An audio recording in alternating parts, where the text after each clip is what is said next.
से दूर, खबरों से भरपूर। फ्रेंड्स, जब भी समाज में किसी नई सोसाइटी, नए संगठन या नई संस्था की स्थापना होती है, उसका गठन होता है, तो उसके बारे में लोगों की अलग अलग प्रतिक्रियाएं आती हैं। एक प्रतिक्रिया वो होती है जिनको काफ़ी उम्मीदें वाबस्ता होती हैं, और एक वो लोग होते हैं जिनके ये कहना होता है कि जिस तरह से पुराने संगठन आया राम गया राम की तरह विफल हो गए, उसी तरह से यह संगठन भी विफल हो जाएगा। जो लोग उम्मीद करते हैं उनकी उम्मीदें भी बजा हैं, और जो लोग नाउम्मीदी यानी डाउट्स क्रिएट करते हैं उनकी नाउम्मीदी और उनकी डाउट्स बेजा नहीं है, क्योंकि तजर्बा यही कहता है। लेकिन जब Indian Muslims for progress and reforms की स्थापना हुई तो लोगों की इसी तरह की राय, इसी तरह की प्रतिक्रिया सामने आई।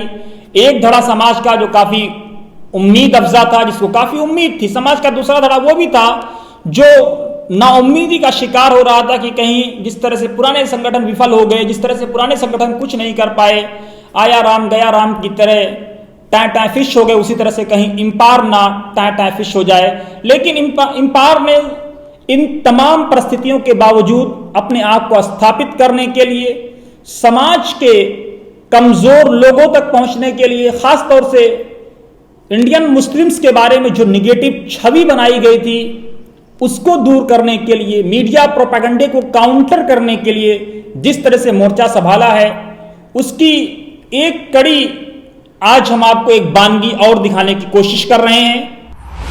कहानी है देश की राजधानी दिल्ली से सटे हरियाणा की, जो एक गांव है हरेवली, हरियाणा बॉर्डर पर स्थित है। चाहे वो प्रधानमंत्री कार्यालय हो या दिल्ली के मुख्यमंत्री का कार्यालय हो, वहां से 10, 15, 20 किलोमीटर की दूरी पर, बहुत ज्यादा दूरी पर यह जगह स्थित नहीं है। लेकिन किस तरह से आज भी समाज में हिंदू मुसलमान के नाम पर नफरत फैलाने की कोशिश हो रही है, कोरोना ने किस तरह से जहर बोने का काम किया है, और किस तरह से इम्पायर उस जहर को तिर्याक में बदलने की कोशिश कर रहा है, उसको काउंटर करने की कोशिश कर रहा है। आप देखिए कि 11 मुस्लिम फैमिलीज हैं, उनमें से अक्सर के नाम हिंदुस्तानी रीति रिवाज के अनुसार हैं, लेकिन एक नाम ऐसा भी है, एक परिवार ऐसा भी है जो पूरी तरह से इस्लाम या मुसलमान या इस्लाम की शिक्षाओं को का लालन पालन करता है, उसको मानता है, उसको जानता है।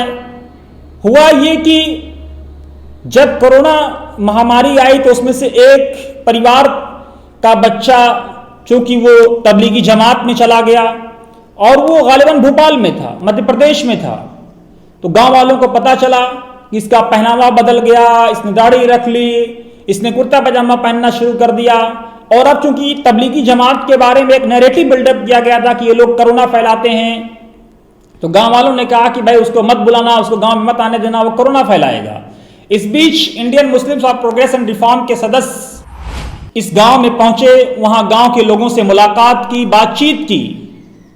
उन्होंने बातचीत में हमें बताया कि किस तरह से पहले इन 11 मुस्लिम फैमिलीज के हेड को बुलाया गया, लोगों ने उनको प्रताड़ित किया। वहां समाज के जो लोग शरपसंद हैं, जो लोग पीस नहीं चाहते, जो लोग शांति नहीं चाहते, जो लोग अमन नहीं चाहते, उन लोगों ने इनको डांटा फटकारा।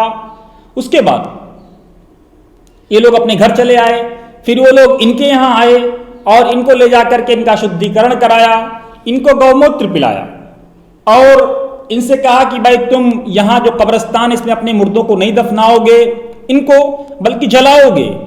जो आपकी परंपरा है, जो इस्लाम की परंपरा है, उस पर अमल नहीं करोगे, बल्कि आप अपने मुर्दों को जलाओगे। उसके बाद ये खबर मीडिया में आई, ये काफी हाइप हुई। National commission for minorities, national minority commission को इसका कंप्लेन गया, इसकी शिकायत गई।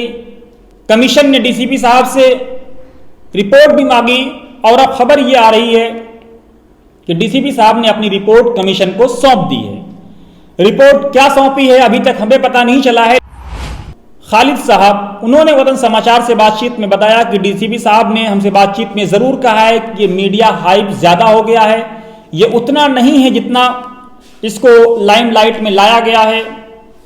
खालिद बताते हैं कि 80 गांव के सरपंच, 80 गांव के एक जिम्मेदार हैं धारा सिंह साहब, हम उनके साथ इस पूरे इलाके में गए, यहाँ के लोगों से हमने बैठक की, यहाँ के लोगों से हमने बातचीत की, तो पता ये चला कि एक शर्मा नाम का लड़का है, उसने इस पूरे प्रोपेगेंडे को रचा है, क्रिएट किया है खालिद के अनुसार।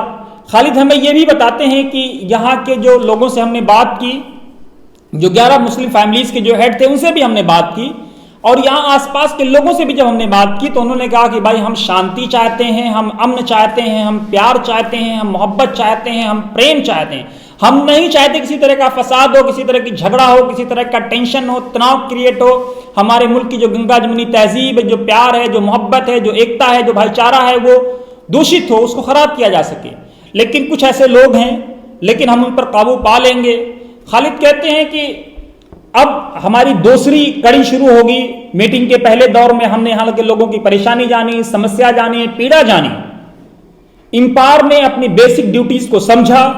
यहां जमीन पर उतर करके हमने लॉकडाउन के दौरान इस भारत के जो गंगा जमुनी सभ्यता है उसके माहौल को दूषित ना किया जा सके, उसके माहौल को प्रोपेगेट करके, लोगों को बदनाम करके माहौल को तनावपूर्ण न किया जा सके, इसलिए हम जमीन पर उतरे।